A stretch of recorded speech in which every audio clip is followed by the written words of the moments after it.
ഇതാ ബുക്കി പേടിച്ചിരിക്കുക. പടക്കം പൊട്ടുന്ന ശബ്ദം കേട്ടിട്ടേ. ബുക്കിക്ക് പണ്ടും അങ്ങനെ തന്നെയാണ്. പക്ഷെ മോട്ടു അത്രയില്ല കേട്ടോ. മോട്ടുവിന് അങ്ങനെ ഹാർട്ട് ബീറ്റ്സ് വല്ലാണ്ട് കൂടുന്ന രീതിയിലുള്ള പേടിയൊന്നുമില്ല. എങ്കിലും എനിക്കും പേടിയുണ്ട് മമ്മ എന്ന് പറഞ്ഞിട്ട് അടുത്ത് തന്നെ വന്ന് കിടക്കുന്നുണ്ട്. നമ്മുടെ ലക്കിക്കുഞ്ഞ് ഇവിടെ ഇരിക്കുന്ന കണ്ടില്ലേ. ഫേസ് ശരിക്കും അങ്ങ് കിട്ടുന്ന രീതിയിൽ കാണിച്ചു തരാം. കണ്ടോ, കുറേ നേരമായി അനങ്ങാതെ അവിടെ ഇരിക്കുക.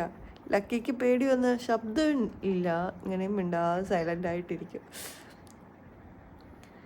സെലിബ്രേഷൻസ് ഒക്കെ ഭയങ്കര സന്തോഷം തന്നെ. പക്ഷെ ഇവരുടെ സ്വൈര്യവും കൂടി ഒന്ന് നോക്കണ്ടേ. ബുക്കിക്ക് ഇരിക്കാനും വയ്യ, നിൽക്കാനും വയ്യ, ഈ ടോട്ടോ ശബ്ദം കേട്ടിട്ട്. നമ്മുടെ മുത്തുമണി ലൂണയൊക്കെ അലമാരിക്കകത്തുണ്ട് കേട്ടോ. അത് പേടിച്ച് അങ്ങോട്ടും ഇങ്ങോട്ട് പരക്കം വേണണ്ടപ്പോൾ ഞാൻ അലമാരി തുറന്നു കൊടുത്തു. അപ്പോൾ ഓടി അകത്തോട്ട് കയറി. അപ്പോൾ ഹാപ്പി വിഷു.